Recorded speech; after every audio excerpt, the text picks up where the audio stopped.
அதிமுக பாஜக கூட்டணியில என்ன மாதிரியான பேச்சுவார்த்தைகள் நடந்துகிட்டு இருக்கு? இங்கே எடப்பாடியா ஸ்டாலின் என்ற நிலைமையில் தான். அதனால இந்த தேர்தலில் எங்களுக்கு பிரதான எதிரி திமுக. எடப்பாடி என்ன சொன்னாரு, 6 மாசம் கழிச்சு தான் எதுவுமே தெரியும், யார் எங்க இருக்கிறாங்க எப்படி இருக்கிறாங்கன்னு. அமித்ஷா எக்ஸ் வலைதளத்துல போடுறாரு, என்டிஏ கூட்டணி ஆட்சி வரும் அப்படின்றாரு. எடப்பாடியார் போய் பேசி இருக்கும் போதும் அரசியல் பேசிக்க மாட்டாருன்னா, கருத்து கணிப்புகள்ல விஜய் 2வது இடத்துக்கு வந்திருக்கிறாரு, அதிமுக ஆட்டோமேட்டிக்கா 3வது இடத்துக்கு போயிருச்சு. கருத்து கணிப்புன்னா என்ன அர்த்தம்? தேர்தலுக்கு ஒரு 10 நாள் முன்னாடி, 1 மாசம் முன்னாடி எடுக்கிறது கருத்து கணிப்பு, இல்ல 2 மாசம் முன்னாடி எடுத்து கருத்து கணிப்பு, 1 வருஷம் முன்னாடி எடுக்கிறது தான் கருத்து திணிப்பு தான். அதை நம்ம விவாதிக்கிறதே போன தேர்தலில் பார்த்தீங்கன்னா 45% தான் திமுக கூட்டணி வாங்கினது. ஜெயலலிதா என்ற ஆளுமை, மிகப்பெரிய ஆளுமை மறைந்து விட்டார்கள். பிஜேபியோட கூட்டணி என்ற ஒரு நெருடலும் இருந்துச்சு, இரட்டை தலைமை என்ற குழப்பமும் இருந்துச்சு. இத்தனைக்கும் மேல எடப்பாடி பழனிசாமி டெல்லி போயிட்டு வந்ததுக்கு அப்புறம் தமிழ்நாட்டில் பாஜக தலைவர் மாற்ற போகிறார்கள் அப்படிங்கிற ஒரு பேச்சு அடிபட்டுக்கிட்டே இருக்கு. அதுதான் ஹார்ட் ஆஃப் த டாபிக்காவும் இருக்கு. அதுவும் நம்மளுக்கு ஒன்றும் நிச்சயம் கிடையாது. ஒரு நாளைக்கு அண்ணாமலையே தொடர்ந்தாருன்னா, தமிழ்நாட்டை பொறுத்த வரைக்கும் அதிமுக தான் பிரதான கட்சி. எங்களோட கூட்டணி வரீங்களா, எந்த சமரசமும் இல்லாமல்.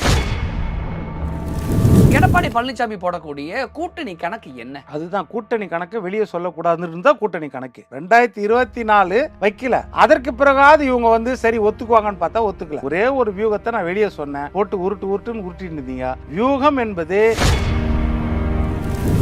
துரைசாமி கெஸ்ட் ரோல் தான் பண்றாரு. இன்னைக்கு தெரிஞ்சு முழு நேர அரசியல்ல, முழு நேர கட்சி வளர்ப்புல அவர் எந்த விதத்துல இருக்காரு? அவர் எம்ஜிஆர் விசுவாசின்னு சொல்லி அவர் தனியா ஏதோ ஒரு தனியா பண்ணிட்டு இருக்காரு, அவ்வளவுதான். சிஎம் வேட்பாளர் முதலமைச்சர் மு.க. ஸ்டாலினை எதிர்த்து போட்டியிட்ட ஒரு வேட்பாளர். அவரை போய் கெஸ்ட் ரோல் நீங்க அரசியல் பண்றீங்க, பார்ட் டைம் அரசியல் பண்றீங்க. நான் என்ன கேக்குறேன், எந்த ஒரு அமைப்புல இருந்தாலும் இன்வால்வ்டா இருக்கணும். எத்தனை ஆர்ப்பாட்டங்கள் போராட்டத்துல நீங்க துரைசாமி பார்த்தீங்க? நூற்றுக்கணக்கான போராட்டங்கள் தமிழ்நாடு முழுக்க 75 மாவட்டங்கள்லயும் அதிமுக தொடர்ந்து நடத்திருக்குது. இந்த ஏதாவது ஒரு போராட்டத்துல SA Engineering College, an autonomous institution. Counseling code 1114. For more details, saec.ac.in. மணப்பெண்ணின் பிரத்யேகமான திருமணம் விவாஹா தி சென்னை சில்க்ஸ். வணக்கம் சார். வணக்கம். மோடியின் தமிழ்நாடு வருகையின் காரணமாக அதிமுக பிஜேபியோட கூட்டணி இன்னும் வலுப்பெறுகிறதா அப்படிங்கிற கேள்வி பொதுவாகவே எழுகிறதே. இல்லை, கூட்டணியே இன்னும் உருவாகலையா, அப்புறம் எப்படி வலுப்பெறுறது? கூட்டணி உருவாகிறதுக்கே எந்த ஒரு முன்னெடுப்பும் பெரிய அளவில் இல்லை அப்படின்ட்டு தான் இப்போ வரைக்கும் நமக்கு தெரியுது. ஏன்னா இன்னும் 1 வருஷம் இருக்குது தேர்தலுக்கு. அதனால் எந்த கூட்டணி எங்கே மாறும், எப்படி சேரும், அதெல்லாம் சொல்லவே முடியாது. அது அதிமுக தரப்பிலிருந்து இன்னும் அதிகாரப்பூர்வமா முழுமையாக ஒரு தகவல் இன்னும் தெரிவிக்கப்படவில்லை. ஆனால் பிஜேபி சார்பிலிருந்து மத்திய அமைச்சர் அமித்ஷா அதை உறுதிப்படுத்தி இருக்காரு. 2 விஷயம். இப்போ எப்படின்னா, பிஜேபிக்கு வேற என்ன ஆப்ஷன் இருக்குது தமிழ்நாட்டில்? ஒரே ஆப்ஷன் என்னன்னா, அதிமுக என்ற பெரிய கட்சியோட ஒரு கூட்டணி வச்சாதான் ஓரளவுக்கு ரெப்புடேஷனை காமிக்க முடியும். ஒருவேளை பிஜேபிக்கு தமிழ்நாட்டில் என்ன ஆப்ஷன் இருக்குன்னு கேட்டீங்களே, தமிழக வெற்றி கழகம் ஒரு ஆப்ஷனா பிஜேபினால பார்க்க முடியாதா? தமிழக வெற்றி கழகம் தான் தெளிவாக சொல்லிட்டாங்களே, மோடிஜி உங்களுக்கு தமிழ்நாட்டு தெரியலையா, தமிழ்நாட்டில் ஜிஎஸ்டி வாங்கிக்கிறீங்க, திருப்பி கொடுக்க மாட்டீங்க, எல்லாம் பேசிட்டார்ல. அதனால் அவ்வளோ சீக்கிரம் அந்த ஆப்ஷன் இருக்கு. விஜய் ஒரு காலம் பிஜேபியோட கூட்டணி சேர மாட்டார், அப்படிதான் பார்க்கணுமா? கண்டிப்பாக சேர மாட்டார் அப்படின்னு நினைக்கிறேன். இன்னொன்று, விஜய் இன்னும் நாட் ப்ரூவனு. இப்போ ஓரளவுக்கு இமேஜ் இருக்குன்னு சொல்லலாம், ரசிகர்கள் இருக்கான்றாங்க. இன்னும் அரசியல் களத்தில் இன்னும் நிரூபிக்கப்படவில்லை. அவங்களுடைய வாக்கு வங்கி என்னன்றது இது வரைக்கும் யாருக்கும் தெரியாது இல்லையா? ஆனா சமீபத்தில் எடுத்த கருத்து கணிப்புகள்ல விஜய் 2வது இடத்துக்கு வந்திருக்கிறாரு, அதிமுக ஆட்டோமேட்டிக்கா 3வது இடத்துக்கு போயிருச்சு. கருத்து கணிப்புன்னா என்ன அர்த்தம்?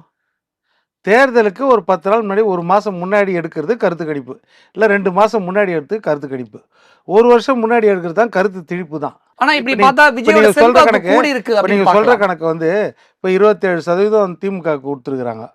அப்போ 73% ஸ்டாலின் வானான்றாங்க தமிழ்நாட்டில். அதுதானே உண்மை? 73% ஸ்டாலின் வானான்றாங்க. இப்போ அந்த 4 பேருக்கு கணக்கு போட்டீங்கன்னா கூட 64% அப்படி பார்த்தா 90% எடப்பாடி வேண்டாம்னு சொல்றாங்க. அதுதான் சொல்றேன். 82% விஜய் வேண்டாம்னு சொல்றாங்க. நான் என்ன சொல்றேன்னா, ஸ்டாலின் வேண்டான்னு சொல்றது நம்ப வானான்றேன். நீங்க என்ன சொல்றீங்க, இல்ல இப்போ எடப்பாடி வானான்ற அதையும் நம்பலான்றீங்க. நான் நம்ப வானான்றதுக்கு உதாரணம் சொல்றேன், நீங்க நம்பலான்றதுக்கு உதாரணம் சொல்றீங்க. நான் நம்ப வேண்டான்றதுக்கு உதாரணம் சொல்றேன். அந்த கருத்து கணிப்பை 64%, மீதி 34% எங்க? அது அருள் தான் இப்போ சொல்லணும். சொல்லுங்க, இல்லை சி ஓட்டர்கிட்ட கேட்டு சொல்லுங்க. மீதி 34% எங்க? சீமானுடைய நிலைமை என்ன? 8.22 அங்கீகரிக்கப்பட்ட கட்சி தனியாகவே நின்று 1% 8.22 வரைக்கும் வந்துட்டாரு. அவரு நிலைமை என்ன? அவரில் தமிழ்நாட்டில் 1% கூட அவர் வேணான்ட்டாங்களா? அவர் சீஃப் மினிஸ்டர் வேணாம். அப்போ அந்த கருத்து கணிப்பு எந்த அளவுக்கு இருக்குது தெரியுதா? அதை நம்ம விவாதிக்கிறதே நம்மள மாதிரி ஒரு தரமான பத்திரிகைக்கு அது அவசியம் இல்லாத விஷயம். அதிமுக பாஜக கூட்டணியில என்ன மாதிரியான பேச்சுவார்த்தைகள் நடந்துகிட்டு இருக்கு? இப்போ என்னன்னா, எடப்பாடியார் டெல்லியில் போய் அமித்ஷாவை பார்த்தாரு. அப்போ முதல்ல சொன்னது என்ன சொன்னார்? நான் அலுவலகத்தை பார்வையிட வந்தேன்னு. அதற்கு பிறகு ஓப்பனாக சொன்னார். வந்திருக்கும்போது நான் கேட்டேன், ஒரு அப்பாயின்மெண்ட் கேட்டேன், கிடச்சிருச்சு. உடனே பார்த்து எல்லாமே பிரதிநிதிகளை கூட்டு தான் போயிருந்தார். அப்போ மக்கள் பிரச்சனை என்னென்ன சொன்னேன்னு அவர் தெளிவாக பட்டியலிடுறாரு. நடந்தாய் வாலி அமித்ஷா சொல்லும் பொழுது வேறையா இருக்கு, எடப்பாடி பழனிசாமி சொல்லும் பொழுது வேறையா இருக்கு. இல்ல, அப்ப ரெண்டும் முரண்பட்ட ஒரு விஷயமா இருக்கு. அப்ப யாரோ ஒருத்தங்க போய் சொல்றாங்க, இல்ல யாரோ ஒருத்தங்க உண்மையை சொல்றாங்க. நான் முழுசா சொன்னாதான் உங்களுக்கு புரியும். இப்போ அவர் சொன்னது நடந்தாய் வாழி காவிரியை பற்றி பேசுகிறேன், காவிரி கோதாவரி திட்டத்தை பற்றி பேசினேன். தமிழ்நாட்டில் 100 நாள் வேலைவாய்ப்பு திட்டத்தில் நீங்கள் 4075 கோடி கொடுக்கல, அதை உடனே கொடுங்க. எஸ்எஸ்ஏ திட்டத்தில் அதே மாதிரி பிஎம் ஸ்கீமில் 2152 கோடி கொடுக்கல, அதை உடனே கொடுங்க. தமிழ்நாட்டில் டாஸ்மாகில் 1000 கோடி ஊழல் நடந்திருக்கிறது, அதை உடனடியாக நடவடிக்கை எடுக்கணும் இப்படின்ட்டு அவர் பட்டியல் போடுறாரு. எல்லாமே பட்டியல் போட்டு இதெல்லாம் கேட்டோம் அப்படின்னு தமிழ்நாட்டு மக்களின் நலனுக்காக இதெல்லாம் கேட்டோம்னு சொன்னார். வேறு எதுவும் நாங்கள் பேசலைன்னு தான் சொன்னார். அதுக்கு பிறகு இவர் என்ன சொல்கிறார்? அமித்ஷா எக்ஸ் வலைதளத்தில் போடுறாரு, என்டிஏ கூட்டணி ஆட்சி வரும் அப்படின்றாரு. அதற்கு பிறகு பேசும்போது சொன்னார், அதிமுக தரப்புலேருந்து பேச்சுவார்த்தை நடந்துட்டு இருக்குதுன்னு. யார்கிட்ட நடந்துட்டு இருக்குது, எந்த அளவில் நடந்துட்டு இருக்குது அப்படின்றத அவர் சொல்லலை. அதே மாதிரி இவர் எடப்பாடியார் போய் பேசியிருக்கும் போதும் அரசியல் பேசிக்க மாட்டார்னா பேசியிருப்பாங்க கண்டிப்பாக. ஒரு கூட்டணியோ இல்லை அரசியலோ ஏதோ ஒன்று, அடிப்படை அரசியலில் இன்றைக்கு நாட்டு நடப்பு, இன்றைக்கு எந்தெந்த நிலைமையில் இருக்குது அரசியல் கட்சிகள், இதெல்லாம் பற்றி பேசியிருப்பாங்க. ஆனால் கூட்டணி இறுதி வடிவமா இல்லை கூட்டணி முன்னெடுப்பான்னா அதெல்லாம் இருக்காது. இது அடிப்படை பேச்சுவார்த்தைகள் தான் இருக்கும் ஒழிய பெரிய அளவில் கூட்டணி முன்னெடுப்புன்றது இது வரைக்கும் இல்லை. அதனால தான் எடப்பாடி என்ன சொன்னார், 6 மாதம் கழித்து தான் எதுவுமே தெரியும், யார் எங்கே இருக்கிறாங்க எப்படி இருக்கிறாங்கன்னு. அதனால் மறைமுகமாக ஏதாவது பேச்சுவார்த்தைனா 2ஆம் கட்டம் 3ஆம் கட்ட தலைவருக்குள்ளே ஏதாவது நடந்திருக்கும். என்னென்னா, நடைபெற போகிறது சட்டமன்ற தேர்தல். இங்கே எடப்பாடியா ஸ்டாலின் என்ற நிலைமையில் தான், திமுகவா அதிமுக என்ற நிலைமையில் தான். அதனால் இந்த தேர்தலில் எங்களுக்கு பிரதான எதிரி திமுகவை வீழ்த்த வேண்டும். எங்கள் முன்னோர்கள் எங்கள் தலைவர்கள் அடையாளம் காட்டின திமுக சட்டமன்றத்தை, அப்போது திமுகவை வீழ்த்துறதுக்கு எந்தெந்த ஆயுதத்தை நாங்கள் பயன்படுத்த முடியும்? ஆனால் நாங்கள் தான் பிரைம் ஃபேக்டராக இருப்போம். எப்படி கலைஞர் என்ற ஆளுமை பிஜேபியோட கூட்டணி வச்சதோ, ஜெயலலிதா என்ற ஆளுமை பிஜேபியோட கூட்டணி வச்சதோ, அந்த ஆளுமை தன்மையோடு எந்த சமரசமும் இல்லாமல் கூட்டணி வைக்க முடியுமா அப்படின்ற எண்ணமும் எடப்பாடி கிட்ட இருக்கலாம். அந்த ஆளுமை தன்மையோடு கடந்த காலங்களில் வச்ச கூட்டணியை விடுங்க, இப்போ வைக்கணும்னா அந்த மாதிரி ஒரு ஆளுமை தன்மையோட சட்டமன்ற தேர்தல் அந்த மாதிரி எண்ணமும் இருக்கலாம். ஆனால் அது நம்மளுக்கு கன்ஃபார்மாக தெரியல, இருக்கலாம் அப்படின்றது தான். அதனால் யார் கூட எப்போ கூட்டணி வரவும் வாய்ப்பு இருக்குது, வராமல் இருக்கவும் வாய்ப்பு இருக்குது. ஆனால் அதிமுகவுக்கு நிறைய சாய்ஸ் இருக்குது. அதிமுகவுக்கு அந்த நிறைய சாய்ஸில் பிஜேபியும் ஒரு சாய்ஸாக இருக்கலாம். ஆனால் பிஜேபிக்கு அதிமுக தான் அல்டிமேட் சாய்ஸ் அப்படி. அப்போ அந்த அவசரத்தில் தான் அவருடைய விருப்பத்தை சொல்கிறாரு. இப்போ நீங்கள் சொன்னீங்க கருத்து கணிப்பு ஒன்று சொன்னோம், இன்னும் 2 இருக்குது. விருப்ப கணிப்பு ஒன்று இருக்குது, அனுபவ கணிப்பு இருக்குது. விருப்ப கணிப்புன்றது தான் அமித்ஷா வெளியிட்டது, அதுதான் விருப்பம்ன்றது. நீங்க சொன்ன மாதிரி அமித்ஷாவோட ஆசையை அவர் வெளிப்படுத்திட்டாரு அப்படின்னு இருக்கட்டுமே. அதிமுகவோட கூட்டணி உறுதிங்கிற மாதிரி அமித்ஷா பேசுறாரு. ஆனா கூட்டணி பற்றி எடப்பாடி ஒண்ணுமே பேசல. ஆனால் காரணமே இல்லாமல் சம்பந்தமே இல்லாமல் செங்கோட்டையன் அவர்கள் ஏன் அடுத்த விசிட்டா டெல்லிக்கு போயிட்டு வரணும்? இல்லை, இப்போ செங்கோட்டையன் போனார், தம்பித்துறை பார்த்தாரு, சண்முகம். தம்பித்துறை டெல்லியில தான் இருக்கிறார், பார்லிமெண்ட் நடக்குது, அங்கே டெல்லியில் இருக்கிறாங்க, அது இயல்பு. ஆனால் செங்கோட்டையன் தமிழ்நாட்டிலேருந்து ஸ்பெசிஃபிக்காக டெல்லி போயிட்டு சில மத்திய அமைச்சர்கள்லாம் சந்திச்சு பேசிட்டு வர வேண்டிய அவசியம் தேவை என்ன இருக்கு? அது யார் சொல்லணும்? செங்கோட்டையன் தான் சொல்லணும். எஸ். இப்போ செங்கோட்டையன் அப்படி போய் பார்க்கறதால யாருக்கு கிரெடிபிலிட்டி கம்மியாகுது, நம்பகத்தன்மை கெட்டு போகிறது யாருக்கு? ஒரு கட்சியில் இருக்கும்போது செங்கோட்டையனுக்கு தானே அந்த கிரெடிபிலிட்டி போயிடுது. அதே மாதிரி அவர் அழைச்சி பேசுறாங்கன்னா பிஜேபிக்கு அந்த கிரெடிபிலிட்டி போய்தான் இல்லையா? ஆனா ஒரு சந்தேகம் எழுகிறது இல்ல. அமித்ஷா கூட்டணி பத்தி உறுதியா பேசுறாரு, எடப்பாடி அதை பத்தி வாயே திறக்கல. அந்த நேரத்துல செங்கோட்டையன் டெல்லிக்கு போய் பிஜேபி தலைவர்களையும் மத்திய அமைச்சர்களும் சந்திச்சு பேசிட்டு வராரு அப்படின்னா எடப்பாடி ஓரங்கட்டப்படுகிறாரோ, அது செங்கோட்டையன் அடுத்த தலைமைக்கு வரப்போகிறாரோ? கட்சியில யாருன்னா இப்ப ஸ்டாலினை ஓரங்கட்டிடலாமா? முடியாது. யாராவது போய் ஏன்னா பேச அவர் தான் நம்பர் அப்படியே 1. அப்படியே எடப்பாடியை யோசிக்கிறீங்க? இல்ல எடப்பாடி அப்படியே முடியாது. கேள்விகள் எழுகிறது இல்ல. 1000 பேர் அந்த மாதிரி இருந்தா கூட எடப்பாடின்ற தலைமை ஒரு ரெட்டலை, அவர் கட்சி ஆளுமையோடு இருக்கிறாரு, அவ்வளவுதான் அந்த கட்சியின் தலைமை. ஆனா தமிழக சட்டமன்றத்துல செங்கோட்டையனை பார்த்து சக அதிமுக எம்எல்ஏக்கள் நீங்க ஏங்க யார் கேட்டுங்க டெல்லி போனீங்க, ஏன் போனீங்கன்னு சண்டை போடுறாங்களே. சார் இதெல்லாம் வந்து எல்லா கட்சியும் நடக்குது. இப்போ கண்ணப்பன் சொன்னார் இல்லையா, அதாவது எலெக்ஷன் நேரத்தில் சீட்டு வாங்குறதுக்காகவே ஒருத்தர் கட்சி நடத்தினுக்கிறாங்கன்னா அது காங்கிரஸ் தானே. இப்போ கண்ணப்பன் மேலே உடனே நடவடிக்கை எடுத்துட்டாங்க. சரி, வேல்முருகன் அதிக பிரசங்கித்தனமாக பேசுகிறாருன்னு ஸ்டாலின் சொன்னார் இல்லையா, இப்போ உடனே நடவடிக்கை எடுத்துட்டாங்களா? இதெல்லாம் வந்து பாமரமாக உண்மையாக பார்த்தீங்கன்னா அவர் டெல்லி போனாரான்னு யாருக்கும் தெரியாது. இது வரைக்கும் கன்ஃபார்ம் இருக்குதா? அப்படியே சட்டமன்றத்துக்குள்ளேயே சக அதிமுக எம்எல்ஏக்கள் சண்டை போடணும். சார் உங்களையும் எண்ணியும் போல அவங்களும் கேட்பாங்கல்ல, இந்த மாதிரிலாம் வருது என்னன்னு கேட்கலாம்ல, அது கேட்டிருக்கலாம்ல. அது அவங்க சக தோழர்கள் எது வேணாலும் கேட்டிருக்கலாம். அவர் என்ன பதில் சொன்னாருன்னு தெரியாது, இதெல்லாம் வெளியே தெரியாதுல்ல. அவர் என்ன பதில் சொன்னார் யாருக்கும் தெரியாது. இது ஒரு பக்கம். இன்னொரு பக்கம் நான் என்ன சொல்கிறேன், இப்போ செங்கோட்டையன் போனதுன்னா போனாரான்னு தெரியாது. ஒருவேளை போயிருந்தால் அவர் சொல்லியிருக்கலாம், தமிழ்நாட்டு காவல்துறை மேலே எனக்கு நம்பிக்கை இல்லை, அவங்க எனக்கு பாதுகாப்பு கொடுக்குறேன்னு அந்த போர்வையில் அவங்க ஏதோ உளவு பார்க்குறாங்களா என்னமோ எனக்கு சந்தேகமாகுது அப்படி கூட சொல்லியிருக்கலாம். எங்களுக்கு மத்திய செங்கோட்டையனோட உயிருக்கு அப்படியே அச்சுறுத்தல் இருக்க போகிறது. உடனடியாக டெல்லி போயிட்டு பாதுகாப்பு கேட்குற அளவுக்கு அவர் உயிருக்கு என்ன அச்சுறுத்தல் இருக்குதுன்னு சங்கர் ஜிவால்கிட்ட கேட்கணும். எதுக்காக கூடுதல் யாருனால தமிழ்நாட்டில் எதுக்கு நான் செங்கோட்டையனுடைய ஆபத்து இப்போ என்றால் நீங்க கேட்டீங்கல்ல, யாருனால? இப்போ அது யார் கூட சொல்லணும்? தமிழ்நாடு அரசு தானே சொல்லணும். யார் பாதுகாப்பு செங்கோட்டையன் பாதுகாப்பு பாதுகாப்பு யார்? அவர் எங்க அவருக்கு கேட்கலையே. சொல்லலாம்ல. அவரு தமிழ்நாட்டு அரசாங்கத்திட்ட கேட்கவே இல்லை. அவர் தான் சொன்னாரு, நான் கேட்கவே இல்லை, அவங்களா போட்டிருக்காங்கன்னு. இப்போ நீங்கள் தமிழ்நாடு அரசாங்கத்தை குற்றம் சொல்றீங்க. அவருக்கு உயிருக்கு ஆபத்து இருக்குதுன்னு தமிழ்நாடு அரசு நினைக்குதா, இல்லை தமிழ்நாடு காவல்துறை நினைக்குதா? எப்படி கூடுதல் போலீஸை போட்டாங்க? இப்போ அவங்க விளக்கம் கொடுக்கணும்ல. என்ன விளக்கம் கொடுத்துருக்காங்க? அப்போது இது முழுக்க முழுக்க எப்படின்னா அரசியல், ஒரு கட்சியை பலவீனப்படுத்துறதுக்காக ஏதோ அவங்களுக்குள்ள ஒரு சின்ன மனமாச்சனை ஒரு கட்சிக்குள்ளே இருந்தால் அதை வச்சு குளிர் காயக்கூடிய வேலையை மத்திய அரசும் செய்யும், மாநில அரசும் செய்யும். இது கடந்த காலங்களில் எல்லா கட்சியிலையும் இருக்கிறது தான். இது எல்லா கட்சியும் எந்த கட்சியுமே அடுத்த கட்சியை பலவீனப்படுத்துறது தான் பார்ப்பாங்க ஒழிய அடுத்த கட்சியை பலப்படுத்துறதுக்கு பார்க்க மாட்டாங்க. இது நடக்கிறது. என்ன ஒரு விஷயம் புரிஞ்சிக்கவே முடியல அப்படின்னா, தமிழ்நாட்டை பொறுத்த வரைக்கும் அதிமுக ரொம்ப வலிமையாக இருக்குது. பிஜேபிக்கு தான் அதிமுகவுடைய தயவு தேவை. ஆனால் சமீப காலமாக தமிழக அரசியல் களத்தில் என்ன பேசிக்கிறாங்கன்னா, அதிமுக பிஜேபி கூட்டணி கிட்டத்தட்ட ஓகே ஆயிடுச்சு. ஆனால் அந்த என்டிஏ கூட்டணியோட தமிழ்நாடு முதலமைச்சர் வேட்பாளர் எடப்பாடி கிடையாது, செங்கோட்டையன் அல்லது இன்னொருவர் அப்படின்னு பேசிக்கிறாங்களே. இது பேச்சில் எந்த அளவுக்கு ஒரு சாத்தியம்? இதெல்லாம் யார் பேசுவது? திமுக அனுதாபிகள் பேசுவாங்க. இதுதான் டிபேட் ஷோல டிவில வரக்கூடிய டிபேட் ஷோல இதான் அதுதான் சொல்ற. திமுக அனுதாபிகள் வேணா பேசுவாங்க. இது எதுனா ஒரு ஆதாரம் இருக்கா? ஏதாவது இப்போ ஓபிஎஸ் கட்டி விட்டீங்களா? அப்போ சுத்தமா இல்ல, அதுதான் கேள்வி. அவர் நடுத்தரில் நிக்க வச்சாச்சு. இப்போ கேள்வி எல்லாம் இந்த ஊடகம் எங்க 3 வருஷமா இந்த ஊடகவியாளர்லாம் அவ்வளோ வல்லுநர்கள்லாம் இதான பேசுனாங்க. இப்போ ஓபிஎஸ் பல பழத்தை கையில் கொடுத்து தனியாக நிற்க வச்சிட்டாங்க. செங்கோட்டையன் தூக்கிட்டாங்களா? சொல்லுங்க. அப்போ என்ன விவாதிப்பாளர்களுக்கே கிரெடிபிலிட்டி இல்லாமல் இருக்குது. அப்போ எந்த ஒரு ஆதாரமும் அடிப்படை ஆதாரமும் இல்லாமல் இந்த மாதிரி எடுத்து வச்சுட்டு கொண்டாடினா என்ன அர்த்தம்? ஏதோ ஒரு இடத்துல நெருப்பு தூண்டப்பட போகுது தான் இங்கே புகைய ஆரம்பிக்குதுல. அப்போ ஏதோ ஒரு விஷயம் இங்கே ஏதோ ஒன்று புகஞ்சிக்கிட்டு இருக்கு.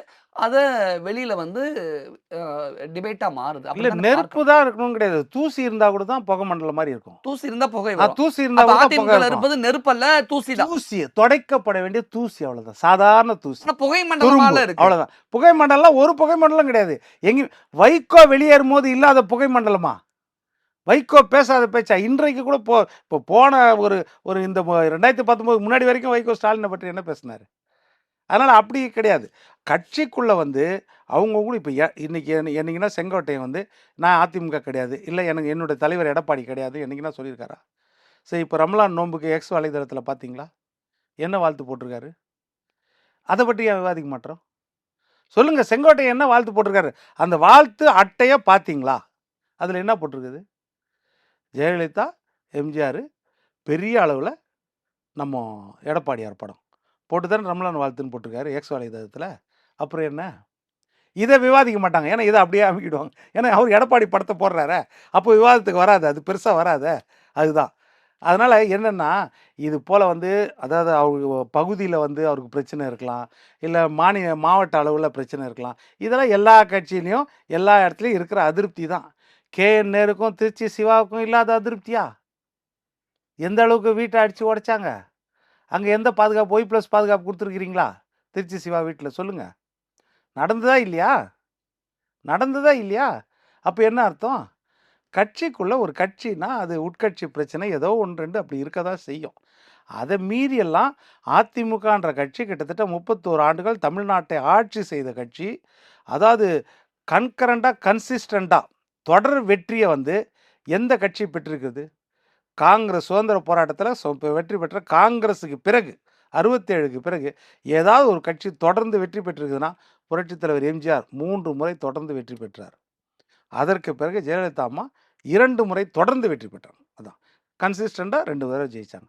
அப்பேற்பட்ட ஒரு கட்சி வாக்கு வங்கி கொஞ்சம் சரிஞ்சிருக்கும், அப்புறம் அது மீட்கப்படும், அவ்வளோதான். இந்த இடம் நடக்குது சட்டமன்ற தேர்தல். அப்போ சட்டமன்ற தேர்தலில் ஏற்கனவே என்ன சொன்னேன், ஸ்டாலின் முதலமைச்சராக இருக்கார். ஸ்டாலின் முதலாக ஆட்சியை அதிகாரத்தை முதலமைச்சர் ஸ்தானத்தில் இருந்து பங்கு போட்டிருக்காரு.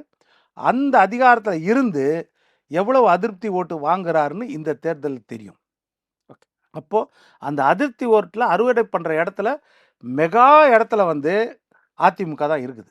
அப்போ அதிமுக என்ற கப்பலில் யார் யார் ஏறுறீங்களோ ஏறுங்க, அவ்வளோதான். அப்போ கரை சேர்க்கப்படுவீர்கள். கப்பலில் ஏறலைன்னா நீங்கள் மூழ்கடிக்கப்படுவீர்கள், அவ்வளோதான். அப்படின்னா எடப்பாடி பழனிசாமி போடக்கூடிய கூட்டணி கணக்கு என்ன? அதுதான் கூட்டணி கணக்கு வெளியே சொல்லக்கூடாதுன்னு இருந்தால் கூட்டணி கணக்கு. வியூகத்தை வெளியே சொல்லக்கூடாது. அவர் சொன்னது அதுதான். வியூகம் என்பது வெளியே சொல்லக்கூடியது கிடையாது. ஒரே ஒரு வியூகத்தை நான் வெளியே சொன்னேன், போட்டு உருட்டுன்னு உருட்டின்னு இருந்தீங்க. 23 செப்டம்பர் 2023 நான் சொன்னேன் பிஜேபி கூட கூட்டணி கிடையாதுன்னு. சொன்ன உடனே எல்லாரும் என்ன அப்படியே ஏற்றுக்கிட்டாங்களா? அதெல்லாம் சும்மா ஒரு 6 மணி நேரம் கூட வேலைக்கு இருக்க மாட்டார். அதெல்லாம் கூட்டணி தான். 2026 பாருங்கள், மோடி தான் கையை தூக்கிட்டு நிற்பார் அப்படின்னாங்க. 2024 அவர் கூட்டணி வைக்காத போதாவது அதை பற்றி 2026 ஒருவேளை எடப்பாடி பழனிசாமி பிஜேபின்னு கையை தூக்கி நின்று இப்போ அதுதான் சொல்ல வரேன். 2024 வைக்கல. அதற்கு பிறகாவது இவங்க வந்து சரி ஒத்துக்குவாங்கன்னு பார்த்தா ஒத்துக்கல. கடைசி வரைக்கும் அதை தான் சொல்லிட்டான். அப்போ அவர் என்ன சொல்லிட்டாருன்னா, பிஜேபி கூட நான் கூட்டணியா இல்லையான்றது கூட 6 மாதம் கழிச்சு தான். ஆனால் பிஜேபி கூட கூட்டணி வைக்கணும் அப்படின்னு அதிமுக தலைவர்கள் யாராவது சொன்னால், இவர் வந்து பார்ட்-டைமா அதிமுக அரசியல் பண்ணியிருக்காரு, கெஸ்ட் ரோல் பண்ணியிருக்காரு அப்படின்னு சைதை துரைசாமி எல்லாம் விமர்சனம் பண்ணுறாங்களே அதிமுக தலைவர்கள் ஐடிவிங்கில். இல்லை இப்போ சைதை துரைசாமி எல்லாம் எனக்கு தெரிஞ்சு வந்து சைதை துரைசாமி கெஸ்ட் ரோல் தான் பண்ணுறாரு. இன்னைக்கு தெரிஞ்சு முழு நேர அரசியல்ல முழு நேர கட்சி வளர்ப்புல அவர் எந்த விதத்தில் இருக்காரு? சைதை அவர் துரைசாமி எம்ஜிஆர் விசுவாசின்னு சொல்லி அவர் தனியா ஏதோ ஒரு தனியா பண்ணிட்டு இருக்காரு, அவ்வளவுதான். சிஎம் வேட்பாளர் முதலமைச்சர் மு.க. ஸ்டாலினை எதிர்த்து போட்டியிட்ட ஒரு வேட்பாளர். அவர் போய் கெஸ்ட் ரோல் நீங்க அரசியல் பண்றீங்க, இல்ல பார்ட் டைம் அரசியல் பண்றீங்க. நான் என்ன கேட்குறேன், இப்போ அருள் வந்து ஒரு இடத்துல இருக்காருன்னா அந்த அருள் வந்து இன்வால்வ்டா இருக்கணும். எந்த ஒரு அமைப்புல இருந்தாலும் இன்வால்வ்டா இருக்கணும். எத்தனை ஆர்ப்பாட்டங்கள் போராட்டத்துல நீங்க துரைசாமியை பார்த்தீங்க? அப்ப இப்ப நான் இல்ல இதுக்கு பதில் சொல்லுங்க. நான் என்ன சொல்றேன், நான் என்ன கேட்கிறேன், அதெல்லாம் அரசியலே வேணாம். சொத்து வரி உயர்வு, மின்கட்டண உயர்வு, பால் பொருட்கள் விலை உயர்வு, நீட் ரத்தை நீங்கள் நடத்தவே இல்லை. அதுக்கப்புறம் டாஸ்மாக் ஊழல், அப்புறம் பார்த்தீங்கன்னா நம்ம பெண்களுக்கு பாதுகாப்பு இல்லை, அப்புறம் சட்டம் ஒழுங்கு கெட்டு போயிருக்கிறது, அப்புறம் போதை கடத்தல், இத்தனைக்கும் நூற்றுக்கணக்கான போராட்டங்கள் தமிழ்நாடு முழுக்க 75 மாவட்டங்கள்லையும் அதிமுக தொடர்ந்து நடத்தியிருக்குது. மற்ற எதிர்கட்சிகளும் நடத்தியிருக்குது.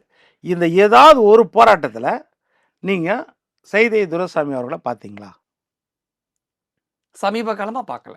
சமீப காலமாக இல்லை, எவ்வளோ காலமாக பார்க்கல, அது பார்க்கவே இல்லை. ஆனால் அவரை நம்ம குறை சொல்லக்கூடாது. ஏன்னா அவர் தனியாக வந்து ஏதோ அவர் எம்ஜிஆர் விசுவாசத்தில் அவர் வந்து தனியாக வந்து தலைவர் அவ்வளோதான் நடத்திட்டு இருக்காரு, அவ்வளோதான்.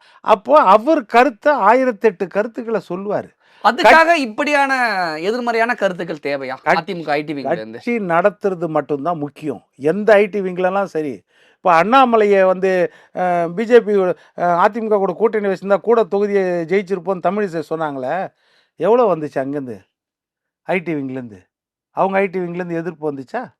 அதே மாதிரி வேல்முருகன் அவர்கள் எனக்கு உரிமை, சட்டமன்றத்தில் பேசுறதுக்கு உரிமை கொடுக்க மாட்டீங்களே, கூட்டணி கட்சியை மதிக்க மாட்டேங்க, எவ்வளோ வந்துச்சு ஐடி விங்லேருந்து? இந்த ஐடி விங்கில் வர்றதெல்லாம் வந்து அந்த எதிர்ப்பெல்லாம் இன்ஸ்டன்ட் எதிர்ப்பு அது வந்துகிட்டே இருக்கும். அதெல்லாம் பெரிய ஐடி விங்கு எதிர்ப்பை வச்செல்லாம் அரசியல் பண்ண முடியாது. கட்சி நடத்துறது தான் முக்கியம், அதுதான். கூட்டணி பற்றி எடப்பாடி பழனிசாமி போடக்கூடிய கணக்கு ரகசியமா இருக்கு அப்படின்னு சொல்லிட்டீங்க. ஆனா மோடி வந்து தமிழ்நாடு வருகை தரும் பொழுது ஓபிஎஸ்ஸையும் தனியா சந்திக்கிறாரு, இபிஎஸ்ஸையும் தனியா சந்திக்கிறாருன்னு சொல்றாங்க. இது என்ன கணக்கு? இது என்ன வியூகம்? இல்லை 2 விஷயம் சொல்கிறேன். ரகசியமாக கூட்டணின்றது கிடையாது. கூட்டணிக்கு இன்னும் காலம் இருக்குதுன்ட்டு தான். ஓகே. இப்போது திமுக கூட்டணியில் இருக்கிறவங்கெல்லாம் உங்களால் உறுதியாக சொல்ல முடியுமா? 100% அங்கே தான் இருப்பாங்க 2026 நான் உறுதி அளிக்கிறேன்னு சொல்ல முடியுமா? அவங்க சொல்லுவாங்க. திருமாவளவன் சொல்லுவார் 100% நான் இங்கே தான் இருக்கிறேன், வைகோ சொல்லுவார், காங்கிரஸ் எல்லாம் சொல்லுவாங்க. ஆனால் அருளோ வில்சனோ சொல்ல முடியுமா? முடியாது. அதுபோல தான் அந்த யதார்த்தத்தை தான் எடப்பாடியார் சொல்கிறாரு. கூட்டணின்றது மறைமுகமாக எவ்வளோ பேச்சுவார்த்தை நடந்துட்டு இருக்கும். ஆனால் தேர்தல் நேரத்தில் தான் வெளியே தெரியும். ஒரு 3 மாதம் 6 மாதம் முன்னாடி தான் வெளியே தெரியும் அப்படின்றத அவர் யதார்த்தத்தை சொன்னார். மற்றபடி ரகசியம் கிடையாது. பத்திரிகையாளருக்கு தெரியாமல் எந்த ஒரு ரகசிய கூட்டமும் நடத்த முடியாது, ரகசிய பேச்சுவார்த்தையும் நடத்த முடியாதுன்றது உண்மை தான். அடுத்தது நீங்கள் சொல்கிறது இப்போ ஏப்ரல் 6ஆம் தேதி திரு மோடி அவர்கள் ராமேஸ்வரத்துக்கு வராரு, பாம்பன் பாலத்தை திறந்து வைக்க வராரு. அங்கேருந்து ராமநாத சாமி கோயிலுக்கு போகிறாரு. அங்கேருந்து வந்து நம்ம ராமேஸ்வரம் பஸ் ஸ்டாண்டு கிட்ட வந்து ஒரு பொதுக்கூட்டத்தில் கலந்துக்கிறாரு. இதுதான் நிகழ்ச்சி நிரல். மதுரை வந்துட்டு அங்கேருந்து வராரு, திருப்பி மதுரை கிளம்பி போயிடுறாரு. ஆனால் எடப்பாடியார் அவரை பார்க்க போகிறாருன்றது ஏதாவது அதிகாரப்பூர்வ தகவல் இருக்குதா? எனக்கு கிடைச்ச தகவல் பிரகாரம் பார்த்தீங்கன்னா அவர் பார்க்குற அந்த மாதிரி அவர் கேட்கவும் இல்லை, பார்க்கவும் சொல்லலை. எடப்பாடி சந்திக்கலையா? எடப்பாடி நான் தெரிஞ்ச வரைக்கும் சந்திக்கலன்னு தான் நான் நினைக்கிறேன்.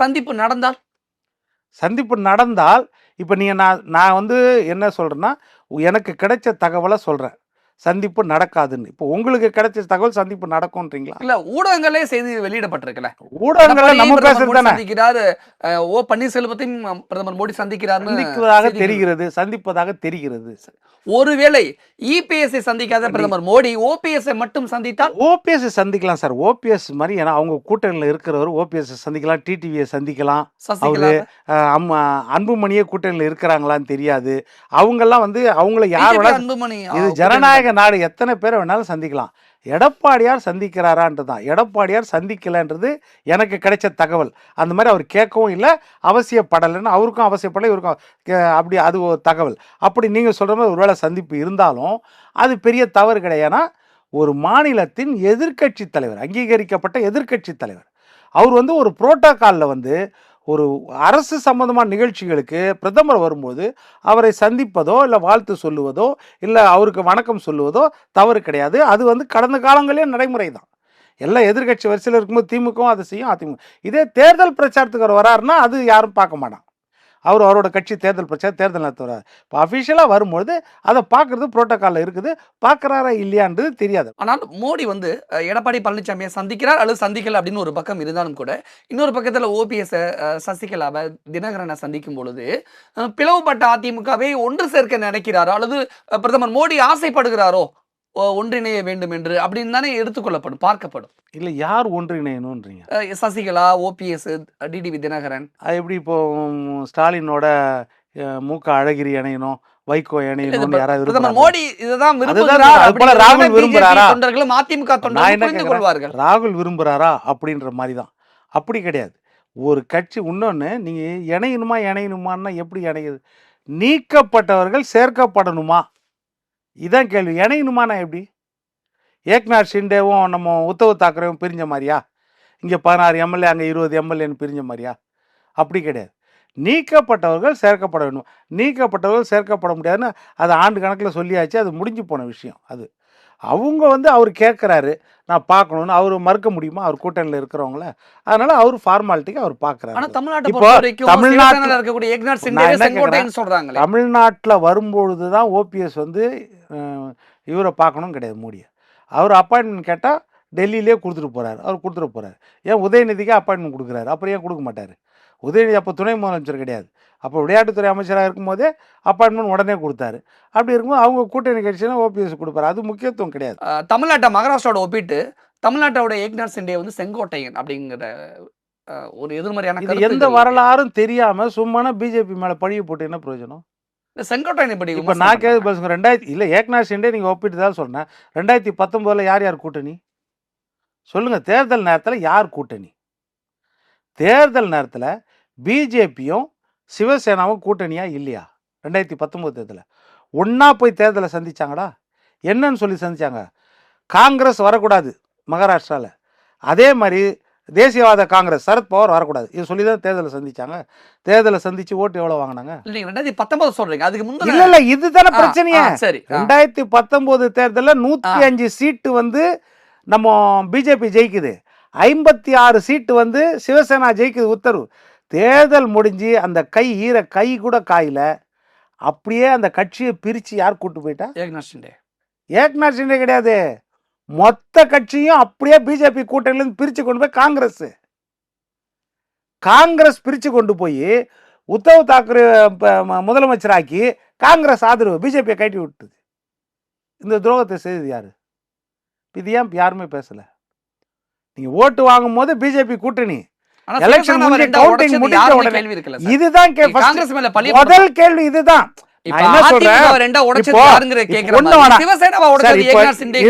இப்ப இந்த தேர்தல்ல யார் கூட நின்றாங்க? திமுக ராகுல் கூட நின்றாங்களா? தேர்தல் முடிஞ்ச கையோட அவங்க மோடி பக்கம் போயிருந்தா யார் என்ன சொல்லுவாங்க? போகல. போயிருந்தா நீங்க திட்டுவீங்களா இல்லையா? என்ன நம்பிக்கை இதுன்னு அதைத்தான் அங்க செய்தாங்க. உத்தவ் தாக்கரே செய்தாரா இல்லையா? பிஜேபி கூட கூட்டணியிலிருந்து ஓட்டு வாங்கிட்டு எலெக்ஷன் முடிஞ்ச உடனே காங்கிரஸ், தேசியவாத காங்கிரஸ் கூட சேர்ந்து 2.5 வருஷம் பதவியில் உட்கார்ந்தாரு. 2.5 வருஷம் கழிச்சு அவங்க கட்சிக்குள்ள ஏக்நாத் ஷிண்டே பிரிச்சுட்டு வராரு. எப்போ? Vertical split. அது வந்து வெர்டிக்கல் ஸ்பிளிட். இந்த பக்கம் இங்க பார்த்தீங்கன்னா 70%, இங்க 30%, இங்க 60%, இல்லை 40%. இப்படி தான் எம்எல்ஏக்கள் நிர்வாகிகள் எல்லாமே பிரிஞ்சாங்க. அப்போ வெர்டிக்கல் ஸ்பிரிட் இருக்கும்போது எந்த பக்கமானாலும் அனுசரணை கிடைக்கலாம். தேர்தல் கமிஷன் இல்லை மத்திய அரசும் அதில் விளையாட முடியும். வெர்டிக்கல் ஸ்பிரிட்டே இல்லாத இடத்துல எப்படி விளையாட முடியும்? அப்படி யாருமே எதுவுமே செய்ய முடியாது. அதே மாதிரி தேசியவாத காங்கிரஸ் எடுத்திங்கன்னா அஜித் பவார் ஏற்கனவே நிறைய தடவை போயிட்டு வந்திருக்காரு கட்சி உடச்சி. இன்றைக்கி நேற்று கிடையாது, எத்தனையோ தடவை கட்சி உடச்சி போயிருக்காரு, வந்திருக்காரு. காரணம் அவங்க சொந்தக்கார், அவங்க சித்தப்பாவோ என்னமோ, அது ஸ்பிளிட் இருக்கும். அதை கொண்டு வந்து நம்ம இங்கே வந்து ஒரு ஓபிஎஸ் கிட்டயோ செங்கோட்டையங்கிட்டயோ டிடிவி கிட்டயோ இங்கே ஒப்பிட்டா சம்பந்தமே இல்லாமல் எப்படி ஒப்பிட முடியும்? 62 எம்எல்ஏக்கள், 2665 பொதுக்குழு உறுப்பினர்கள், 85 தலைமை நிலைய செயலாளர்கள், 75 மாவட்ட தலைவர்கள், மாவட்ட செயலாளர்கள் அத்தனை பேரும் ஒருமித்து எடப்பாடியோடு இருக்கிறாங்க. எடப்பாடி தேர்தலை சந்திக்கிறாரு, எல்லா தேர்தலையும் இப்போ பொது தேர்தலே சந்திச்சிட்டாரு. இப்போ வந்து திருப்பி நம்ம சொல்லிட்டு இருந்தோம்னு வச்சுக்கோங்க, இவர் தலைவர் ஆவராவா, இவர் பிரிச்சிருவாரா? அவங்கெல்லாம் பிரிக்க ஒன்றும் கிடையாது. அவங்க வெளியே போனவங்க தான், அவ்வளோதான். எடப்பாடி பழனிசாமி டெல்லி போயிட்டு வந்ததுக்கு அப்புறம் தமிழ்நாட்டில் பாஜக தலைவர் மாற்ற போகிறார்கள் அப்படிங்கிற ஒரு பேச்சு அடிபட்டுக்கிட்டே இருக்கு. அதுதான் ஹார்ட் ஆஃப் த டாபிக்காகவும் இருக்கு. அப்ப எடப்பாடி பழனிசாமி அமித்ஷாவை சந்திக்கும் பொழுது நீங்க அண்ணாமலையை மாற்ற வேண்டும் அப்படின்னு என்று அழுத்தம் கொடுத்தாரா? அதன் காரணமாகத்தான் இங்க தமிழ்நாடு பிஜேபி தலைவர்கள் மாற்றுகிறார்களா அப்படிங்கிற ஒரு கேள்வி இருக்கு. இல்லை, அதுவும் நம்மளுக்கு ஒன்றும் நிச்சயம் கிடையாது. ஒரு நாளைக்கு அண்ணாமலையை தொடர்ந்தாருன்னா யாருக்கு தெரியும்? அதனால அடுத்த கட்சி விவகாரத்தில் தலையிட மாட்டாங்க. அண்ணாமலையே ஓப்பனா ஒரு ஸ்டேட்மெண்ட் கொடுத்துட்டால, என்ன ஆளை விட்டுருங்க, அது அதிமுக பிஜேபியோட கூட்டணியா அப்படின்னு கேட்டா என்ன ஆளை விட்டுருங்க அப்படின்னு அண்ணாமலை இன்னைக்கு தந்தி பேப்பர்ல கூட இன்னைக்கு ஒரு ஆர்டிகல் வந்திருக்கு. நான் தொண்டனாக இருந்தும் செயல்பட கூட தயார் அப்படின்னு 2 முறை கூட பேட்டி கொடுத்துட்டாரு. அப்படின்னா அண்ணாமலை மாற்றப்பட போகிறார் அப்படிங்கிறத அவரே ஒற்றுக்கொண்டார் அப்படிங்கிறதானே பொருள். இல்லை, அது அவங்க கட்சி தானே பிரச்சனை. அதில் எப்படி அதிமுக நுழைய முடியும்? அதிமுகவுக்கு அது சன்மம் கிடையாது. இப்போ அதிமுகன்றது நீங்கள் சொன்ன கூட்டணி பேச்சுவார்த்தைன்னா கூட சரி, எந்த சமரசமும் இல்லாமல் தமிழ்நாட்டை பொறுத்த வரைக்கும் அதிமுக தான் பிரதான கட்சி. எங்களோட கூட்டணி வரீங்களா, எந்த சமரசமும் இல்லாமல் எங்களோட வந்தால் சரி அப்படின்ற நிலைமை இருக்கலாம். ஆனால் இவரை மாற்றுங்க அவரை மாற்றுங்கன்னு சொல்லக்கூடிய அளவில் நம்ம எடப்பாடி கிடையாது. அந்த மாதிரி இறங்கியும் போக மாட்டார் அவர். அது உங்கள் கட்சி பிரச்சனை, அது நீங்கள் பார்த்துக்கோங்க. ஓட்டு கன்வர்ஷன் ஆகணும்னா நீங்கள் என்ன செய்யணுமோ அதை நீங்கள் தான் செய்துக்கணும் அப்படின்ற நிலைமையில் தான் இருப்பாங்க ஒழிய ஒரு கட்சியின் தலைவரை மாற்ற சொல்லி இப்போ அண்ணாமலையை மாற்றினா இன்னொருத்தர் அதை விட மோசமாக இருந்தாருன்னா என்ன சொல்ல முடியும்? அதனால் அப்படியே அதிமுக என்றைக்குமே கேட்காது. உங்கள் கட்சி நிலைமை நீங்கள் பார்த்துக்கோங்க.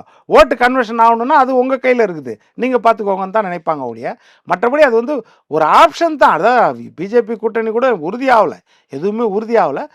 அந்த ஆப்ஷனை ஓப்பனாக வச்சுருப்பாங்க ஒருவேளை. ஏன்னா சட்டமன்ற தேர்தல் நடக்குது இப்போ. ஏன்னா திமுகவுடைய அதிருப்தி ஓட்டுகள், ஆன்டி இன்கம்பன்சியை நமக்கு, ஏன்னா ஏற்கனவே வந்து போன தேர்தலில் பார்த்தீங்கன்னா 45% தான் வந்து திமுக கூட்டணி வாங்கினது. அதிமுக கூட்டணி 40%. தனிப்பட்ட முறையில் பார்த்தீங்கன்னா 37% திமுக வாங்கினது, 33% அதிமுக வாங்கினது. 1,74,00,000 2021 தேர்தலில், சட்டமன்ற தேர்தலில் 1,74,00,000 ஓட்டு திமுக வாங்கினது, 1,54,00,000 ஓட்டு அதிமுக வாங்கினது. எப்போ? 10 வருஷம் ஆன்டி இன்கம்பன்சி, அதிமுக மேலே 10 வருஷம் அதிருப்தி இருக்குமா இல்லையா? ஜெயலலிதா என்ற ஆளுமை, மிகப்பெரிய ஆளுமை மறைந்து விட்டார்கள். பிஜேபியோட கூட்டணி என்ற ஒரு நெருடலும் இருந்துச்சு, இரட்டை தலைமை என்ற குழப்பமும் இருந்துச்சு. இத்தனைக்கும் மேலே 75 இடத்துல திமுக கூட்டணி தோத்துருக்கிறது.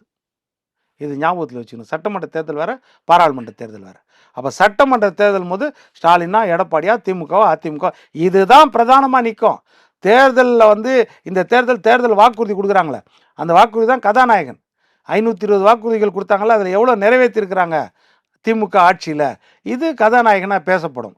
அப்போ அதுதான் ரிசல்ட்டை கொடுக்கும். அதனால் இந்த கூட்டணியெல்லாம் ஆடட் அட்வான்டேஜ் தான் சட்டமன்ற தேர்தலை பொறுத்த வரைக்கும். திமுகக்குனாலும் அதிமுகனாலும் அப்படி தான். பிரதானமாக அந்த கூட்டணியை நம்பித்தான்றது கிடையாது, அது ஆடட் அட்வான்டேஜாக இருக்கும். அதுவும் எதிர்கட்சிக்கு ரொம்ப அந்த மாதிரி இருக்கும், ஆடட் அட்வான்டேஜாக இருக்கும். அதனால் ஓப்பனாக வச்சுருக்கிறாங்க, எந்த ஆப்ஷன் கிடைக்குதோ அது பயன்படுத்திக்குவாங்க. மோடியோட தமிழக வருகையை முன்னிட்டு அதிமுகவுடைய கூட்டணிகளுக்கு வேகம் எடுக்கிறது அப்படிங்கிற ஒரு பேச்சு இருந்தது. ஆனால் நீங்கள் சொல்கிறத வச்சு பார்த்தா வேகம் எடுக்கலை, எப்போதும் போல வழக்கம் போல இயல்பாக தான் இருக்குது அப்படிங்கிற மாதிரி தான் புரிஞ்சுக்கொள்ள முடிகிறது. ஆமாம், அப்படி தான் இருக்குது. ஏன்னா இன்னொரு 6 மாதம் ஆகும். எல்லா பர்முடேஷன் காம்பினேஷன் வர்றதுக்கு 6 மாதம் ஆகும். எல்லா ஆப்ஷனையும் போட்டு பார்ப்பாங்க, எல்லா வாய்ப்புகளையும் பார்ப்பாங்க. இப்போ பிஜேபியும் அதே மாதிரி தான், எல்லா வாய்ப்புகளையும் அவங்க தேடி தான் பார்ப்பாங்க. எத்தனை வாய்ப்பு கிடைக்க முடியுமோ அவங்க அதெல்லாம் தேட தான் செய்வாங்க. ஏன்னா சட்டமன்ற தேர்தல் அவங்களோட இலக்கு 2029 தான் இருக்கும். அந்த 2029 நோக்கி தான் 4வது முறையாக ஆட்சிக்கு வர முடியுமா, அதை தான் அவங்க பார்ப்பாங்க. அதே மாதிரி இங்கே பார்த்தீங்கன்னா இவங்க யாரும் எதுவும் ஒன்று சேர்ந்துடக்கூடாதுன்ற முனைப்பில் திமுக கூட்டணி மறைமுகமாக அவங்களும் வேலை செய்வாங்க. ஏன்னா எதிர்கட்சி பலவீனம் பார்க்கணும், இல்லை எதிர்கூட்டணி பலவீனமாக இருக்கணும் அப்படின்ற எண்ணம் அவங்களுக்கும் இருக்கும். இதெல்லாம் மீறி கூட்டணி அமைகிறது தான் ஒரு வெற்றி கூட்டணி அமைஞ்சால் அது ஒரு பெரிய விஷயம். அதிமுக பாஜக கூட்டணி கணக்கு பற்றி நிறைய விஷயங்கள் இங்கே கூட ஷேர் பண்ணிக்கிட்டீங்க. மிக்க நன்றி. நன்றி. SA Engineering College, an autonomous institution. Counseling code 1114. For more details, saec.ac.in. மணப்பெண்ணின் பிரத்யேகமான திருமணம் விவாஹா தி சென்னை சில்க்ஸ்.